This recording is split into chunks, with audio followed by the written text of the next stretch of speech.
उसमें तीन चीज़ें और शामिल की गई हैं, Microsoft Word, Microsoft Excel and Microsoft PowerPoint. ठीक हो गया। ये तीन चीज़ें जो हैं वो आपके कोर्स में शामिल की गई हैं। वर्ड में आप लेटर्स, एप्लीकेशंस और बुक्स टाइप कर सकते हो, और एक्सेल के अंदर आप लोग अकाउंट्स का काम कर सकते हो, लाइक हिसाब किताब किसी इंस्टीट्यूट का, किसी अपने खुद के बिज़नेस का, अगर आपने छोटा मोटा कारोबार स्टार्ट किया तो उसका हिसाब किताब कर सकते हो। और पावर पॉइंट पे आप प्रेजेंटेशंस एंड वीडियोस थोड़ी बहुत बना सकते हो, एनिमेटेड। ठीक है, ताकि अपने डाटा को खूबसूरत तरीके से रिप्रेजेंट करने के लिए आप पावर पॉइंट को इस्तेमाल करें।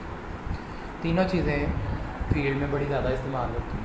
एक डेवलपर को भी इन तीन चीज़ों से पाला पड़ सकता है। आगे जो ERP सिस्टम्स आ रहे हैं कंपनीज़ के अंदर, उन सिस्टम में ये चीज़ लाजमी हो गई है कि हमने अगर हमारा एक खुद का सॉफ्टवेयर है और वो सॉफ्टवेयर जो है वो इंफॉर्मेशन जनरेट करता है, तो वो इंफॉर्मेशन वर्ड, एक्सेल या पावर पॉइंट की फाइल में जनरेट करके हमें, जिसको हम वर्ड में या एक्सेल में या पावर पॉइंट में खोल सकते हैं।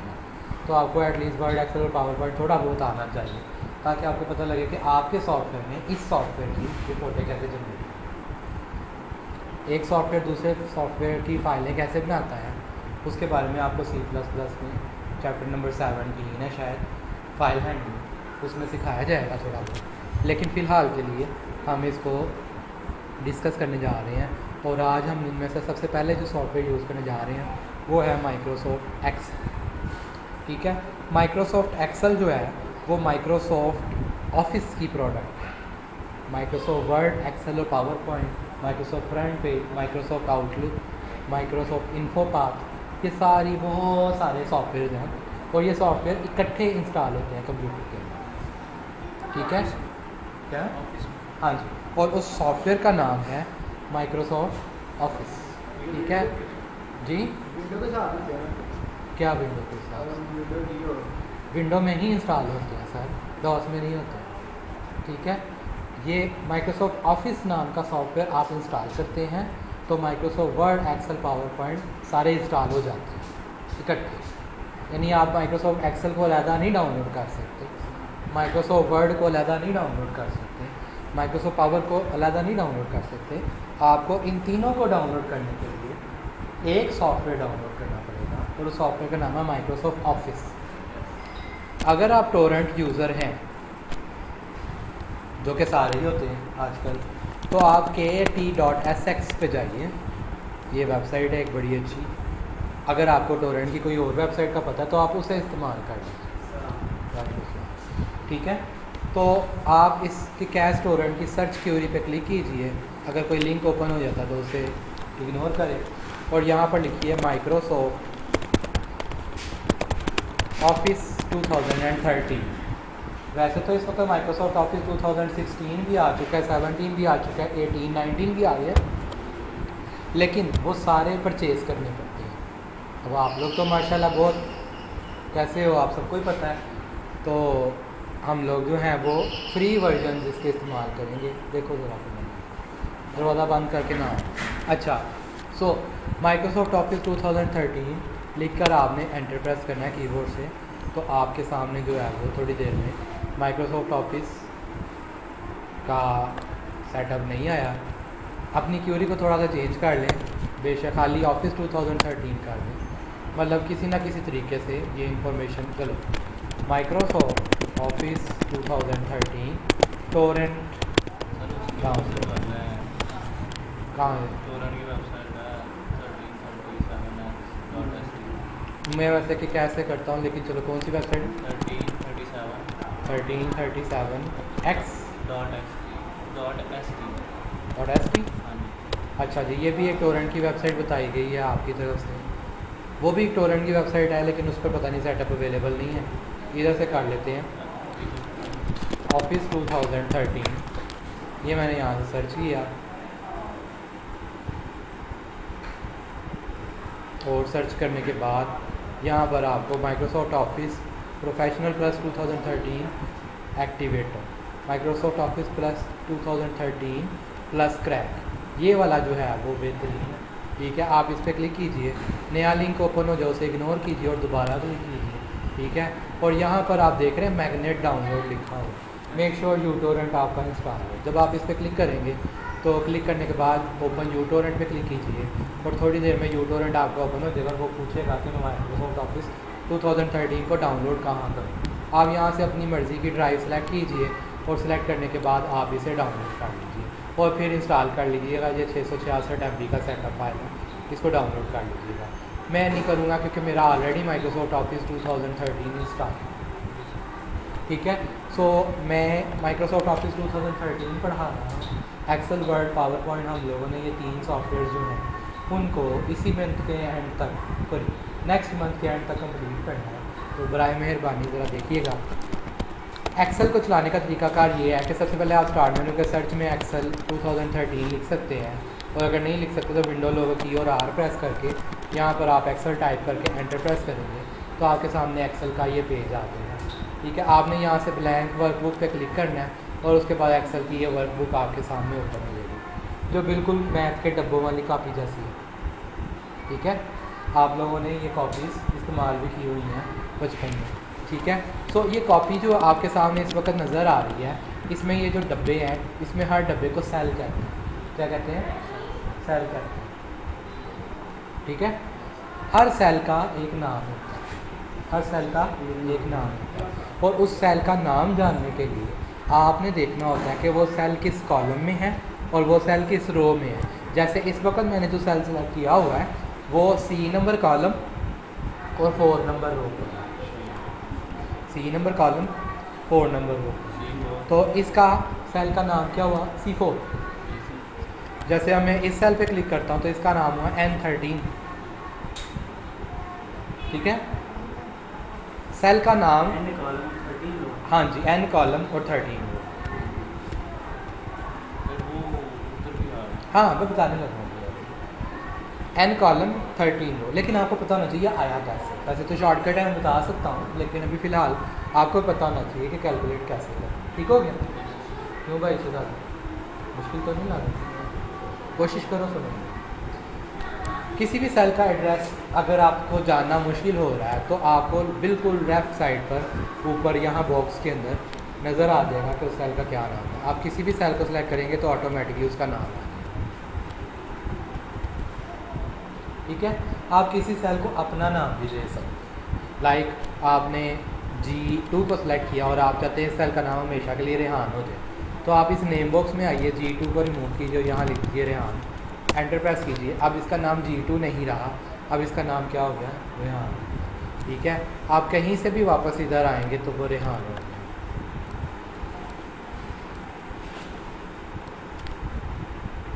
इसका नाम अब G2 भी है और इसका नाम रेहान भी है। समझ आ गई? आप वापस इसको G2 में चेंज कर सकते हैं।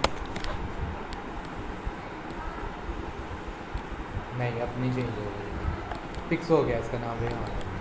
ठीक है, सो आप किसी भी सेल को अपना मर्ज़ी का नाम भी दे सकते हैं। बाय द वे आप उसके सेल का नाम G2 भी है और रेहान भी है। ठीक है, ये मैं पहले आप लोगों को बता चुका हूँ। ये जितने भी बॉक्सेस आपको नज़र आ रहे हैं, ये सारे के सारे बॉक्सेस सिर्फ आपकी सहूलत के लिए बनाए गए हैं। असल में जब आप किसी भी एक्सेल शीट को प्रिंट करते हैं तो ये बॉक्सेस प्रिंट नहीं होते। मैं आपको दिखाता हूँ। अगर मैं फाइल मेन्यू में जाता हूँ और यहाँ से प्रिंट पे क्लिक करके आप यहाँ पर प्रीव्यू देखेंगे, वो कहता है कि कुछ चीज़ आपने रखी नहीं है प्रिंट करने के लिए।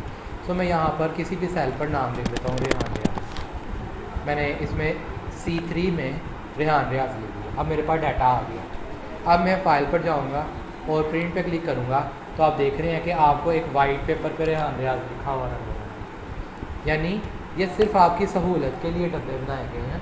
जब आप प्रिंटिंग, एक्चुअल प्रिंटिंग करते हैं तो फिर ये डब्बे गायब हो जाते हैं। ठीक है, हाँ, अगर आप डब्बों को सिलेक्ट कर लें और यहाँ से बॉर्डर उन्हें दे दें तो अब प्रिंट होंगे। यानी कि बाय डिफ़ॉल्ट एक्सेल के अंदर जितने भी सेल्स होते हैं वो सिर्फ आपकी सहूलत के लिए हैं। जब आप अपनी एक्सेल शीट को प्रिंट करते हैं तो वो चीज़ें प्रिंट नहीं होती। वो सेल्स प्रिंट नहीं होते बल्कि एक ब्लैंक पेपर पे आपका लिखा हुआ डाटा प्रिंट होता है। लेकिन अगर आप किसी सेल को बॉर्डर दे देंगे तो फिर उसका डाटा प्रिंट होगा। क्लियर हो गया? नाम भी होगा तब भी उसका बॉर्डर वाले सेल्स प्रिंट होंगे। आप बॉर्डर को फिर से हटा भी सकते हैं, यहाँ से आप नो बॉर्डर कर दें तो ये बॉर्डर होते हैं। ठीक है। एक्सेल के अंदर काम करने के लिए आप किसी की मार्कशीट बना सकते हैं। एक्सेल के अंदर आप कोई भी काम, आप मिसाल के तौर पर कोई हिसाब किताब कर सकते हैं, कोई भी आप चीज़ तैयार कर सकते हैं।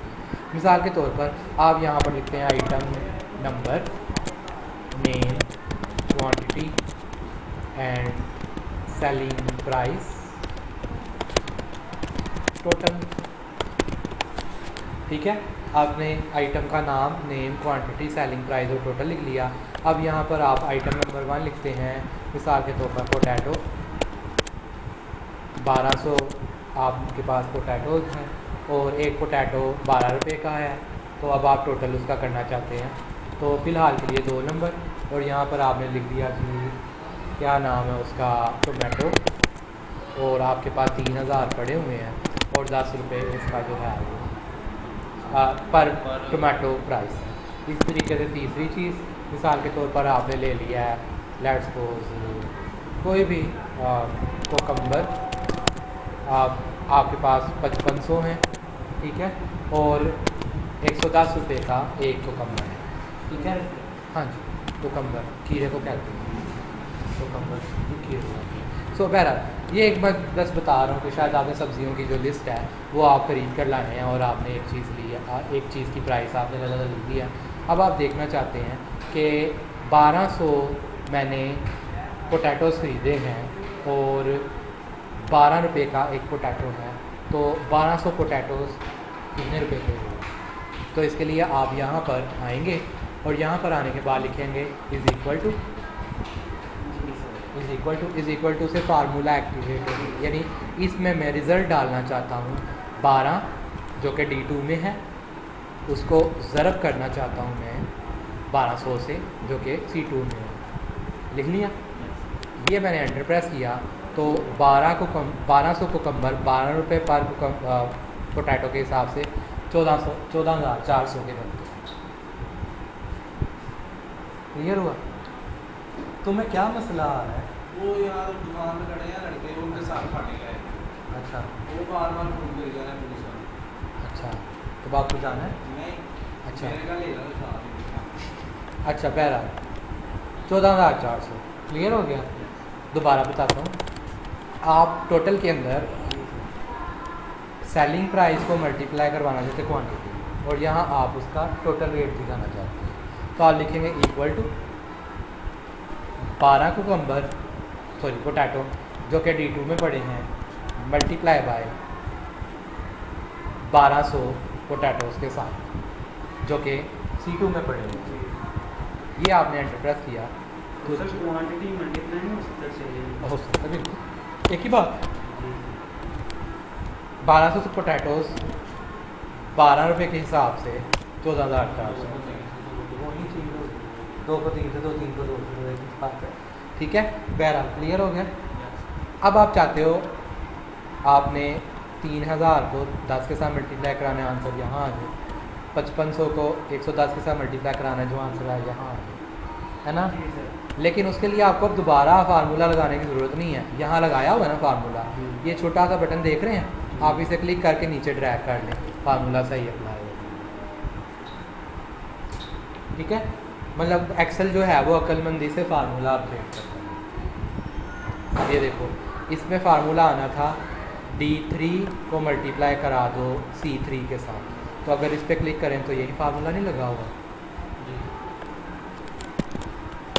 और इसी तरीके से इसमें ये फार्मूला लगना है कि D4 को मल्टीप्लाई करा दो C4 के साथ, तो यही फार्मूला लगा हुआ। क्लियर हुआ? ये एक छोटा सा फार्मूला था, सादी ज़रा, ठीक है। अगर आपने मिसाल के तौर पर, मैं इसको राइट क्लिक करता हूँ और क्लियर कंटेंट कर देता हूँ जिससे ये फार्मूला साफ़ हो जाएगा और आंसर भी साफ़ हो जाएगा। अगर आपने इस सेल का नाम रखा हुआ है रेहान, तो रेहान तो लिखा हुआ है। अगर इस सेल का नाम रखा हुआ है आपने असद, और इस सेल का नाम रखा हुआ है आपने सनाउल्लाह, तो आप ये भी कर सकते हैं इज इक्वल टू असद मल्टीप्लाई बाय से ना हो टाइप भी कर सकते हैं, ठीक है। सो इसी तरीके से आप इसको ड्रैग कर सकते हैं। तो लेकिन अब नहीं ड्रैग होगा, वजह अब असद और सुनावला कस्टम है तो वो सेल के नामों को नहीं पकड़ना, तो आपको फिर यहाँ पर अलग से फार्मूला फिर लिखना उनका पड़ेगा। भी नाम यही होता था। तब उसने एडजेसेंट सेल्स को पकड़ा। क्लियर हो गया। कुछ और ज़रूरी फार्मूले हैं, उनको मैं आज दिखाता हूँ। फ़िलहाल के लिए मैं इसको क्लियर करता हूँ, और क्लियर करने के बाद मेरे पास कुछ नंबर्स हैं 23, 34, 56, 67, 89, 101, 121, 321, 322, 555। ये आपके पास कुछ नंबर्स पड़े। अब आप देखना चाहते हैं कि इन सारे नंबरों का टोटल क्या है। यहाँ पर मिसाल के तौर पर आप देखना चाहते हैं टोटल। अब इस सेल के अंदर यानी B13 के अंदर आप B3 से लेकर B12 तक जितने भी नंबर्स लिखे हैं उन सबका टोटल डिस्प्ले करवाना चाहते हैं। तो उसके लिए आप फार्मूला यूज़ कर सकते हैं इज इक्वल टू सम, ये सारे नंबर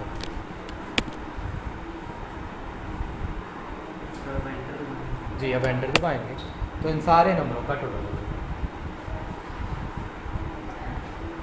हाँ जी क्लियर हो गया। आप इनको एक्सेल को यूज़ कर सकते हैं अपने डेली बिजनेस के अंदर, जहाँ पर भी आप काम करते हैं वहाँ पर आप एक्सेल के थ्रू हिसाब किताब कर सकते हैं। जैसे आपकी डेली बोतलें बिकती हैं तो पर बोतल का हिसाब आप रख सकते हैं, इतने बजे ये बोतल बिकी इतने रुपये की, इतने बजे ये बोतल बिकी इतने रुपये, और रात को आपने हिसाब करना है। जस्ट सम का फार्मूला लगाया, सारी रुपये जमा की, ऑटोमेटिकली आप प्लस ये फार्मूला अपडेट होता है। मिसाल के तौर पर यहाँ पर मुझे 101 नहीं 201 लिखना था। अब जैसे ही मैं यहाँ पर 201 लिख के नीचे का बटन प्रेस करूँगा ऑटोमेटिकली कैलकुलेशन अपडेट हो जाएगी। तो गलती अगर आपने कहीं कर दी है तो आप उसको दुरुस्त भी कर सकते हैं, ये फार्मूला ऑटोमेटिकली अपडेट हो। ठीक हो गया। अब मिसाल के तौर पर आप इन सारे नंबरों में से चाहते हैं कि जो सबसे छोटा नंबर है ना वो मुझे मिल जाए, ठीक है। ये नंबर अभी थोड़े हैं, ये ज़्यादा भी हो सकते हैं, तो तब शायद आपको कोई छोटा नंबर निकालना पड़े, ठीक है। तो उसके लिए मिसाल के तौर पर आप F7 के अंदर इनमें से सबसे छोटा नंबर लिखना चाहते हैं। मिसाल के तौर पर स्मॉलेस्ट नंबर। अब ये सेल जो है ये इससे डाटा बाहर आ रहा है, तो आप इस ई को आगे भी काट सकते हैं ताकि वो सेल पूरा, ठीक है। इज इक्वल टू मिनिमम, हाँ। तो यहाँ से यहाँ तक मतलब इन सारे नंबरों में से जो सबसे छोटा नंबर है वो मुझे दे दो। 23 सबसे छोटा, कैलकुलेशन करने की जरूरत ही नहीं है। हाँ। मिसाल के तौर पर आप इसको 123 कर देते हो तो अब 34 इनमें से सबसे बड़ा छोटा नंबर। इसी तरीके से मैक्स भी निकाल सकते हो। तो max is equal to max 500 आपने गिना, लेकिन इसने कैलकुलेट करके जल्दी लिखता है, ठीक है। आप फार्मूला लिखने के लिए ड्रैग ना भी करें, मतलब आप डेवलपर हैं तो कीबोर्ड ज़्यादा इस्तेमाल करते हैं, तो आप ऐसे भी कर सकते हैं। इक्वल टू मैक्स B3 से लेकर B12, तो इस तरीके से भी आप इसको कैलकुलेट कर सकते हैं। बहुत कम एक्सेल वाले भी बहुत कम यूज़ करते हैं, एक्सेल वाले यूज़र्स भी बहुत कम यूज़ करते हैं। सो क्लियर हो गया। ये मिनिमम भी बता दिया, मैक्सिमम बता दिया, मल्टीप्लाई भी करवा दिया, आप प्लस भी कर सकते हैं, सम भी कर सकते हैं, ठीक है। एवरेज मिसाल के तौर पर मैं इन सारे नंबरों की एवरेज, या अगर उर्दू मीडियम है आप तो हिसाब भी उसको कैलकुलेट करना चाहते हैं, तो मैं average is equal to AVG या AVERAG, average of all these number. अब एवरेज का फार्मूला क्या होता है? सारे नंबरों को जमा कराकर उनके काउंट पे डिवाइड करना। अब हमें तो ये भी नहीं पता कि ये सारे नंबर हैं कितने, अभी गिने नहीं है, 10 नंबर हैं, तो ये एवरेज का फंक्शन इन सारे नंबरों को जमा भी करेगा और 10 को तकसीम भी कर देगा। कोई कैलकुलेशन नहीं, हाँ जी, वहाँ पे भी एक्सेल ही चल रहा है, ठीक है। क्लियर हो गया। एक्सेल के अंदर 1 करोड़ फार्मूले, लेकिन मैं आपको सारे भी पढ़ा देता हूँ, मुझे खुद नहीं आती, ठीक है। मैं आपको वही पढ़ाऊँगा जो मैं कभी कभार इस्तेमाल करता हूँ अपना खुद का बजट कैलकुलेट करने के लिए, या पर्सनली जितने भी मैंने खुद भी किसी स्कूल कॉलेज में पढ़े होंगे या यूनिवर्सिटी के अंदर मैंने पढ़ने की कोशिश की है। अब अगला फार्मूला, क्योंकि आप लोगों बड़े, अब ये छोटी छोटी चीज़ें मैं आपको एक फार्मूला एक दिन के लिए पढ़ाऊँगी तो बेईमानी है ना अपने इल्म के साथ, ठीक है। मैं चाहता हूँ जितना ज़्यादा मैं आपको पढ़ा सकता हूँ मैं आप लोगों को पढ़ा दूँगा, ठीक है। अब मिसाल के तौर पर मेरे पास यहाँ पर मार्कशीट्स हैं, let's suppose take in solutions. क्यों ना हम ओरिजिनल मार्कशीट पर चले ही जाएं। यहाँ पर हम लोगों ने एक मार्कशीट जो है वो कैलकुलेट की हुई है। आप लोग का रिज़ल्ट कल ही जो था वो माशाल्लाह कैलकुलेट किया है। नहीं, रिज़ल्ट वो पुराना है। यहाँ पर मेरे पास स्प्रिंग 2019 कल का एल्गोरिथम का टेस्ट नंबर 2 जो है ये हमारे पास आया हुआ है। मैं यहाँ पर पास फेल का एक कॉलम देख रहे हो, ये स्टूडेंट्स का मैंने मार्कशीट बनाई, एक्चुअल में बनी, देख लो प्रैक्टिकल, ठीक है। इस पर तो हम अभी थोड़ी देर बाद आते हैं, लेकिन फ़िलहाल फार्मूला समझते हैं। मैं चाहता हूँ कि जिन स्टूडेंट्स के मार्क्स 25 से कम हैं उनका यहाँ फेल लिखा हुआ आ जाए, वरना पास लिखा हुआ आ जाए। इफ एल्स प्रोग्रामिंग वाली इधर भी है, इज इक्वल टू इफ। अब C++ की ज़रूरत पड़ी ना, अगर ये सेल की वैल्यू बड़ी या बराबर आ जाए 25 के तो पास, वरना फेल।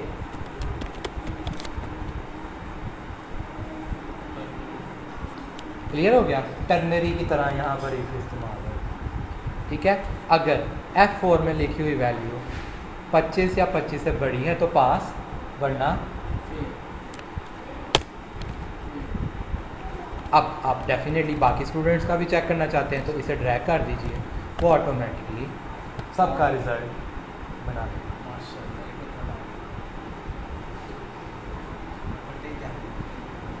बिल्कुल क्लियर हो गया, समझ आ गई। अब यहाँ पर नेस्टेड इफ लगाना चाहता हूँ कि अगर स्टूडेंट के मार्क्स 15 से बड़े हैं तो लिखा आ जाए पुअर, अगर 25 या 25 से बड़े हैं तो लिखा आ जाए एवरेज, और अगर 35 या 35 से बड़े हैं तो लिखा आ जाए एक्सीलेंट, वरना फिर हाँ ठीक है। सो इस काम के लिए यहाँ पर रिमार्क्स इक्वल टू इफ ये नंबर बड़े या बराबर हैं 15 से तो पुअर, इफ मतलब एल्स में फिर इफ आ ठीक, पुअर, अगर फिर यही नंबर बड़े या बराबर हैं 25 से एवरेज, फिर इफ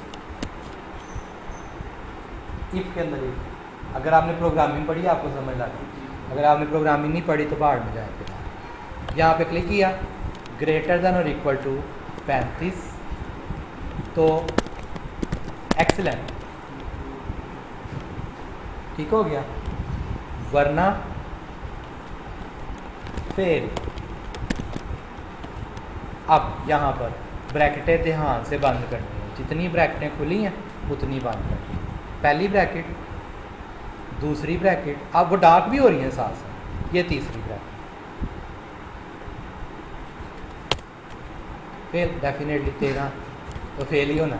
अब ये फार्मूला आपने बना लिया, ड्रैग कर लीजिए, सर इसमें लो 41% का पुअर आ गया एंड ग्रेटर देन और इक्वल टू 18। सॉरी, मुझे लगता है कि यहाँ पर सबसे बड़ा नंबर आपने पुट करना है सबसे पहले, उल्टा है थोड़ा सा, सबसे बड़ा नंबर आपने सबसे पहले पुट करना है। 35 25 और 35 पे एक्सीलेंट, ठीक है, 25 पर एवरेज और 15 पे पुअर, मतलब आपने बड़ी से छोटी रकम की तरफ आना, वरना फेल। तो एक्सीलेंट हो गया। अब यही फार्मूला ऊपर भी कॉपी कर सकते हैं आप, और यही फार्मूला आप नीचे भी कॉपी कर सकते हैं। अब अनफॉर्चुनेटली हमारे सारे इधर ही मार्क्स में भी फेल ही आ रहे हैं, हम इसका कुछ कर नहीं सकते। लेकिन अगर किसी वजह से मैं ये स्टूडेंट जो है इसके मार्क्स 10 कर देता हूँ 5 की जगह, तो आप देख रहे हैं कि 38 मतलब 19 हो गए हैं, जो कि 15 से कम है। तो इस वजह से इसका रिज़ल्ट पुअर आ रहा है। हमें सिर्फ एक ही दफ़ा काम करना पड़ना है। हाँ, वो ऑटोमेटिकली अपडेट हो जाएगा। क्लियर हो गया? सो ये थी इफ़ एल्स इफ। ये थोड़ा मुश्किल था ना, कोई बात नहीं, आप इसे 2 दिन लगा लो, ठीक है। तो क्योंकि कल तो लेक्चर नहीं होना, कल तो टेस्ट है, तो परसों भी लेक्चर नहीं होना, तो 2 दिन हैं आप लोगों के पास, इसे कर दो 3 दिन। हाँ बिल्कुल, आज कल और परसों, ठीक है। अब नेक्स्ट चीज़ मैं चेक करना चाहता हूँ कि मेरी क्लास में ये जो सारे के सारे बच्चे हैं, मेरी क्लास में टोटल कितने पास स्टूडेंट हैं और टोटल कितने फेल स्टूडेंट हैं, ठीक है। अब यहाँ पर total pass is equal to count if, गिनो अगर इन सारे लोगों में पास कहीं लिखा हुआ है तो उनको गिनो। इन सब में अगर कहीं पास लिखा है तो जितनी दफ़ा लिखा है उनको गिनो, एक ही है, ठीक है। And total fail is equal to, दोबारा से काउंट इफ, इन सब को गिन लो अगर फेल है,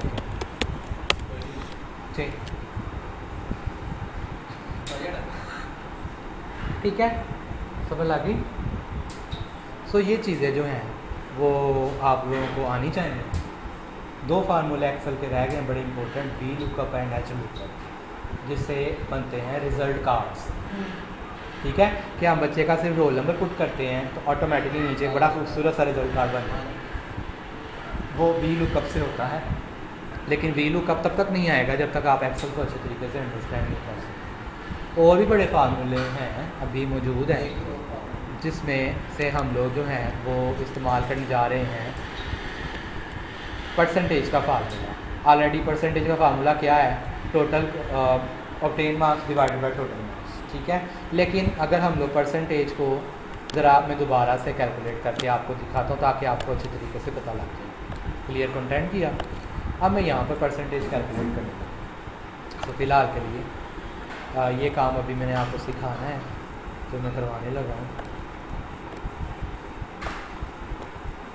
अब परसेंटेज कैलकुलेट करें इज़ इक्वल टू टोटल मतलब obtain marks divided by total marks. जैसे ही मैंने एंटर प्रेस किया आप देख रहे हैं 0.26 आया, क्योंकि हमने मल्टीप्लाई बाय 100 नहीं किया। आपको मल्टीप्लाई बाय 100 करने की ज़रूरत भी नहीं है। आप जस्ट इस सेल के ऊपर राइट क्लिक कीजिए, फॉर्मेट सेल पे क्लिक कीजिए। जब आप फॉर्मेट सेल पे क्लिक करेंगे तो यहाँ पर परसेंटेज होगा, उसे सिलेक्ट कर लीजिए और ओके पे क्लिक कर दीजिए, तो वो ऑटोमेटिकली अब मल्टीप्लाई बाय 100 खुद ही कर। अब आप इसे ड्रैग कर लीजिए तो ये सारी परसेंटेजेस आ जाएंगी। अगर कर भी देते तो कोई कर देते तो फिर ये परसेंटेज का साइन नहीं था लगना। अब ये लग गया तो ये अच्छी बात, वो लगी। अपने टेबल को अगर आप इस टेबल को ऐसे ही प्रिंट करें तो कुछ इस तरीके से प्रिंट होगा, ये वाला कुछ इस तरह की शक्ल से प्रिंट होगा। ब्लॉक्स खत्म, क्योंकि मैंने कहा था कि वो शो नहीं होता। लेकिन अगर आप शो करवाना चाहते हैं तो आप क्या करें, आप इसको यहाँ से सिलेक्ट कर लीजिए ये, और ये आपने यहाँ से बॉर्डर्स को ऑल बॉर्डर्स कर दिया। और अब आप इनको थोड़ा बोल्ड भी करना चाहेंगे तो यहाँ से इसको सिलेक्ट करके बोल्ड पे क्लिक कर लीजिए, यहाँ से दरमियान में कर लीजिए ताकि ये थोड़ा सा सेट हो जाए। अब आप अगर फाइल प्रिंट करेंगे तो आप देख रहे हैं कि प्रॉब्लम क्या आई है, आधा रिज़ल्ट आया है आधा नहीं आया।